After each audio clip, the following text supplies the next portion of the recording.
guys, it's Gary here at Baforay at the studio, except we're not in the studio, we're outside. Now, I did a couple of videos some time ago where I still haven't finished them, and actually did them in the summer. But as a musician, and a music producer, I wanted to kind of share some of the things just very quickly in this, and maybe we'll try and do some other things with this about what we've learnt over the last few years and what's become really important. I don't know if you can see down here the old cows in the field down here. But anyway, it's my girls here, Annie, Susie and Audrey. Right, there's old, look at that Annie, she's splendid, right? But anyway, they live in the shed here. And yes, they are in a little compound, and they can go at the back of the shed because the foxes eat them, and we don't like that, do we? So anyway, I wanted to make a little thing here. First off, this is stuff that we've learned from some amazing people online. We've got 3 compost things going, not this plastic one, forget about that, but this is a main one, this is the secondary one, and this is the third one. So all of you out there doing your stuff, we know about the importance of compost. We go and get the old cow and horse poop and so on. So this is our second lot that's going here, that's covered up at the moment. But I just wanted to sort of just show you a couple of things that we've done over the years. And when we first came here, this was a field, and all these plants, everything here, either self-sowed or they were cuttings that we put in. So the greenhouse, or the serre as they call it here, me and Serge built in the summer, and it's coming a little bit to an end now, but I wanted to sort of show you a couple of things in it. It was really cheap to do because this sort of semi-insulated paneling is really cheap. And look, we've still got cucumbers growing here, and here we are in coming to the end of November. So we've grown all these agave on that Serge, he bought some big ones, and we've been doing these, and they're great little things to give for people as presents. So we've got the old Swiss chard still hanging in there, and then we've put cabbage in. So we're doing cabbage inside. We've got everything really starting to get ready for next year, including some ginger that's going down there and sliding doors. But anyway, just thought I'd do this. I was inspired by watching this guy Hugh, who's doing a whole bunch of really good stuff. Again, I'll put a link in the description. I've covered this up, but this is an oil barrel that we turned into an outdoor fire, and that's worked out really good. But I'll do a thing about that later on. And we've still got these little guys popping up, even at this time of year. It's incredible, right? So a few years ago, this was all new to me. I was actually asked if I was going to do this, and I said no, because all I was interested in was music. And then I suddenly woke up one day and realised there's more to it than this. Here's a bunch of wood chip that old Steve, the good man, top man, as we said in our podcast, got for me. And we got the last of Swiss chard here that's going. And then these were the onions. It didn't do very well because the frost got to them, right? But anyway, this is sort of patch number 1, which is quite big, as you can see. But we had an incredible amount of luck for the 3rd year with butternut squash, an incredible amount of peppers that came out of here. So this is all going to be now mulched up with leaves and everything ready for next year. Unfortunately, we've got a very nice grass that grows in here that's very invasive, so I have to keep pulling it out. And I made sort of borders, not to make raised beds, but just because our land, as you can see, is very uneven. and then it's easy to trim down and just keep it tidy. So I'm going to wood chip all around the edges of this time, so we've got a nice little path to walk around. And then we've got this little side garden there, it's another story. And if we come down here, this was a cold frame that I made out of an old plastic door, and this was an old TV actually, believe it or not. But anyway, this is going to get put right back into process. We've actually got some potatoes in there, and these were our for our herbs, and they did very, very well. So you can see the sage is incredible. I mean, look at it, it's enormous, right? Some of the other stuff got a little bit mullered up and so on. As you can see, it's a beautiful evening, even though those clowns are pumping their shit in the sky anymore. Anyway, whatever. So these are the little herb garden here, and that did really, really well. But obviously has to be replaced and so on. And then the old greenhouse here, which I gutted up this time, and we've got another nice water butt here. So if we come down here a little bit, you'll probably excuse the noise of that annoying Air Force plane flying over.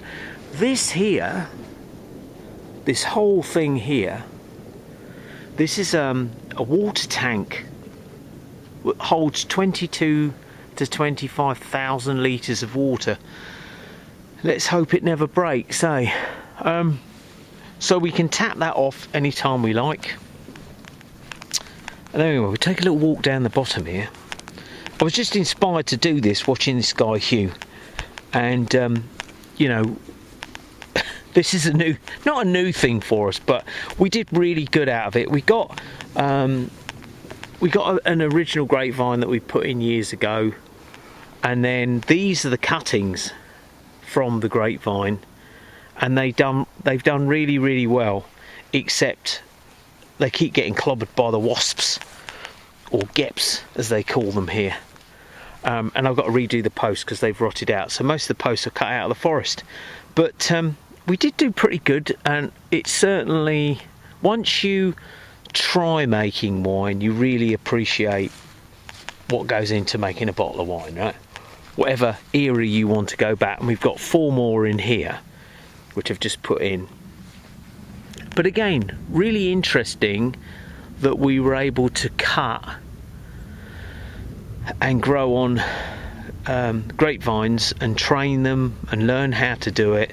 And as a musician that wasn't interested, I mean, look at this, it's brilliant, right? Musician that wasn't interested in any of this, I suddenly grew up and learnt a lot. So everything that we've done, like all these yuccas and everything, they've all been grown on from one plant. A friend of ours gave us a plant 15-20 years ago, and we must have had 60 plants from them now, which we just got to sort of give to people and so on. So anyway, we come down here to the corner, the coin, and I say it's all looking a bit unruly at the moment now. But what we've done is put in the old wood chip path. This is the very first lot of Swiss chard that we put in. It's getting a bit beaten up now, yes, I know.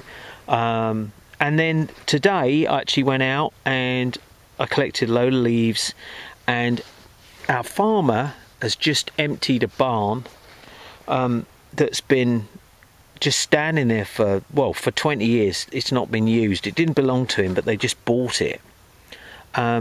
And there was all this straw with all kinds of muck in it. So we've put that in, which is great to be able to walk along here and not get your feet muddy. And this is the first lot of garlic and our rhubarb patch, which has actually been doing. This is the 3rd year now. So this little corner's not huge, but if we have a look round here, so this is the second pile of Steve's, Rock and Roll Steve's wood chip, and I've planted potatoes in there because we found we had a load of chitting potatoes. Well, we didn't know what to do with them because we didn't want to put them in here yet. So I stuck them in here to see what happens. And then we've got the old the nettle stew going here.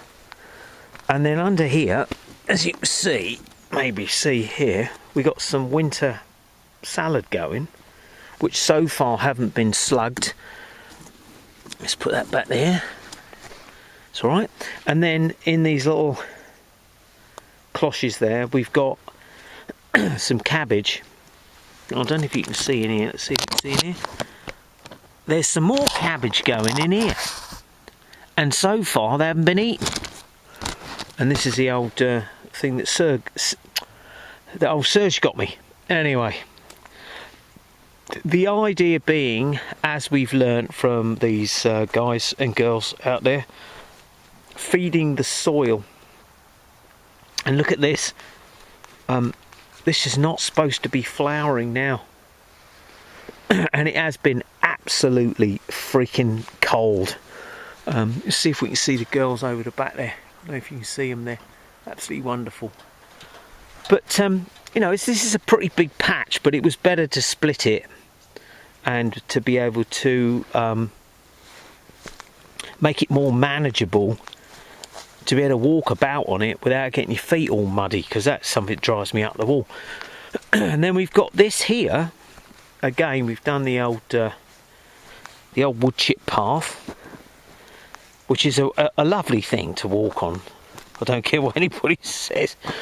And this was our third lot of Swiss chard, which has been a little bit beaten up. You know, as you can see this here, and just pull this baby out, but you know, you can see what happens there. But this here, the chickens love it, so we haven't got a problem with that.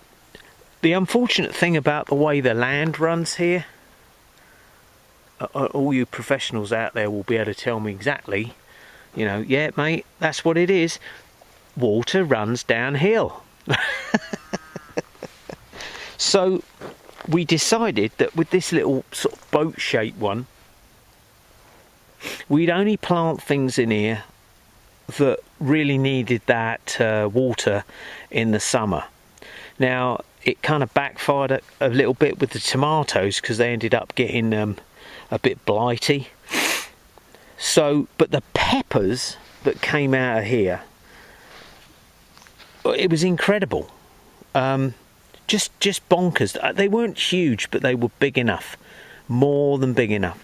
So our little Masonic Illuminati pyramid frame here, we put this in just behind where we were here, and honestly, I kid you not, right here in the middle, and it was a bit of a waste of space, but we got over 200 cucumbers off of 3 plants, and they weren't huge, you know, 8 inches, 10 inches long, and old mum had to pickle them.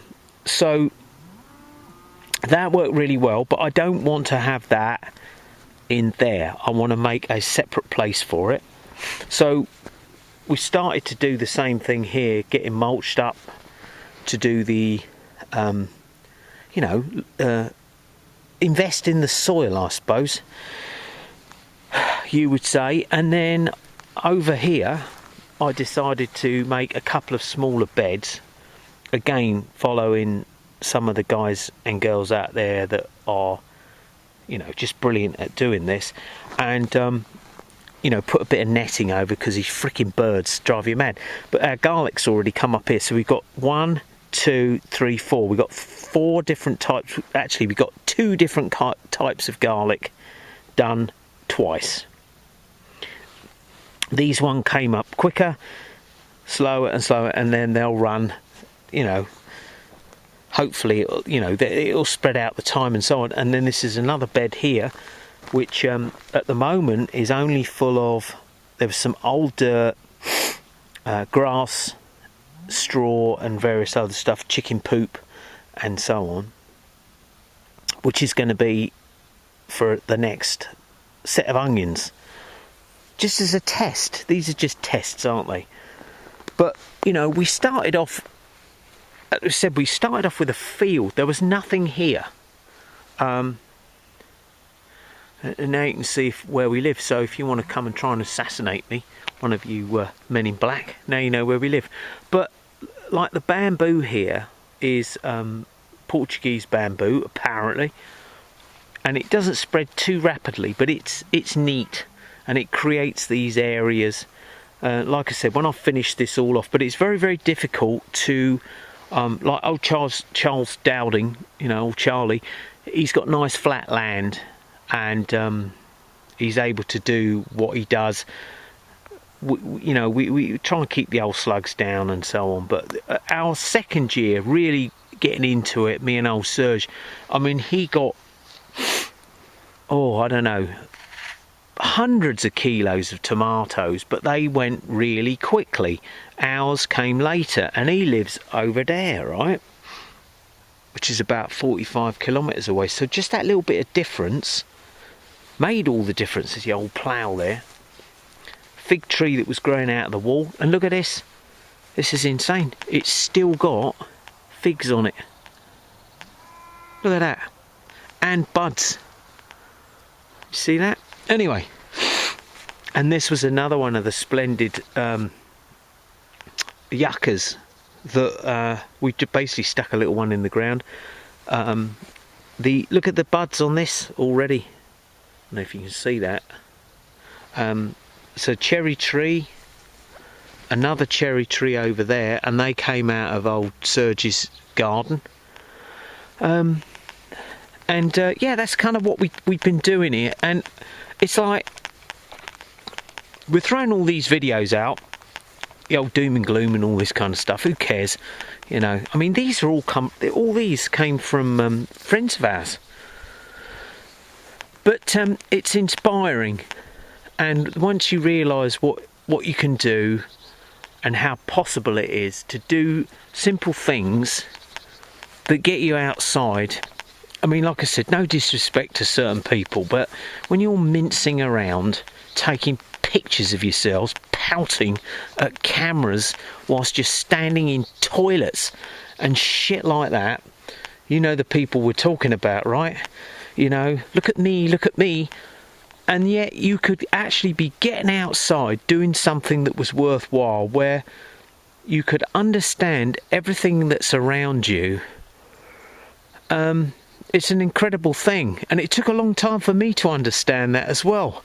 Not that I was ever mincing around taking pictures of myself. Yeah, you know the people we're talking about, right? But, you know, I mean, it's an incredible thing.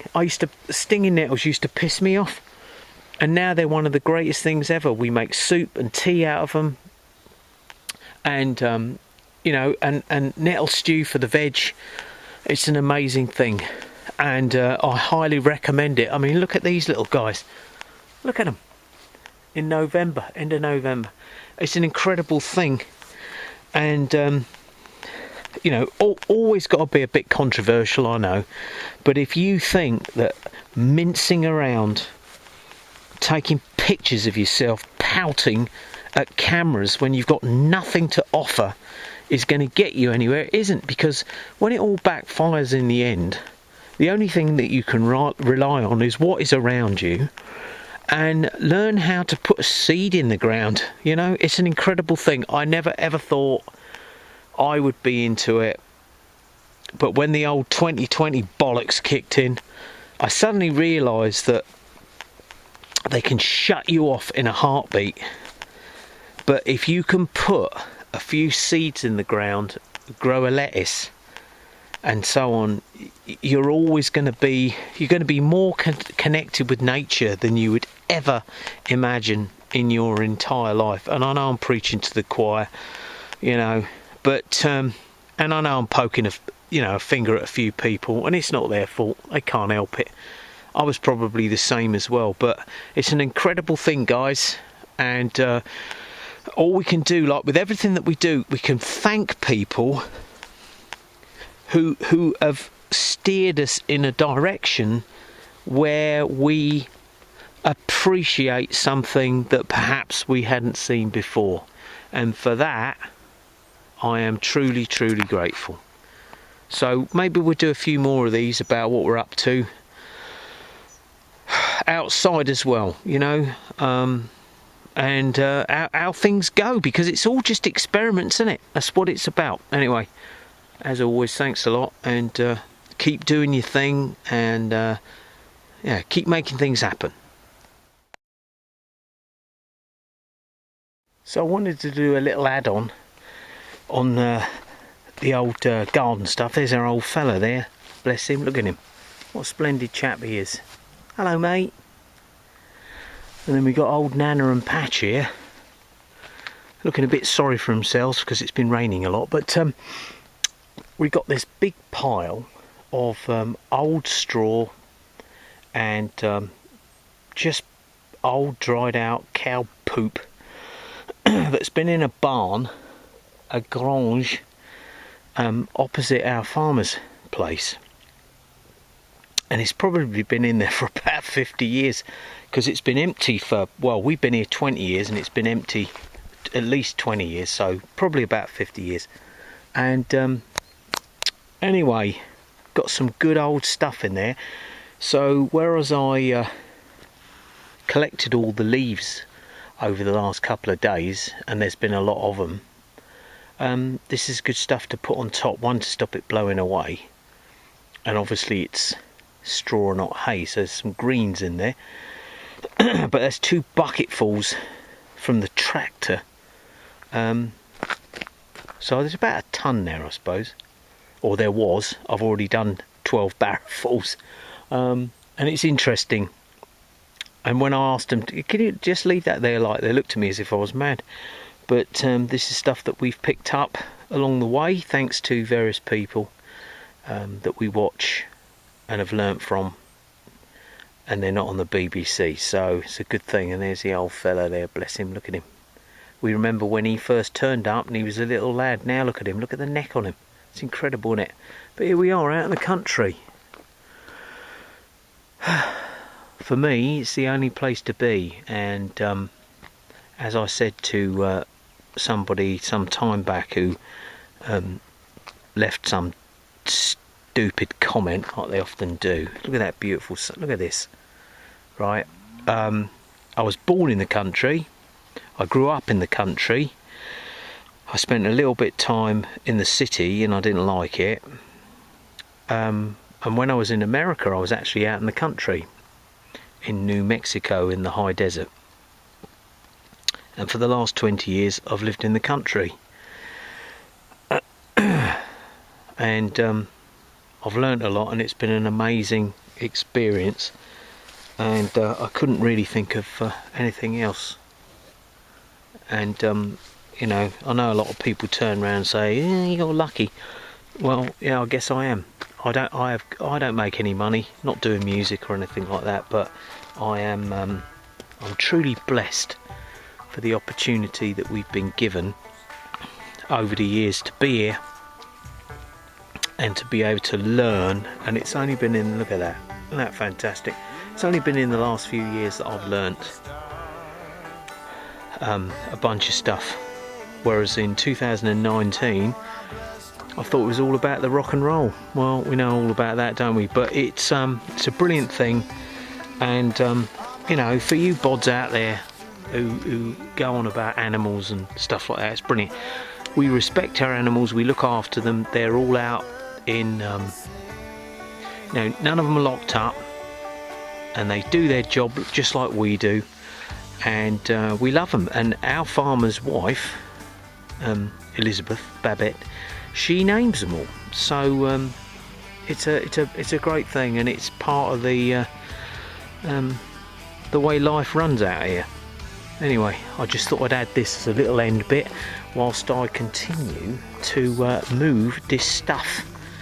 It's invigorating, Mr. Chumley Warner.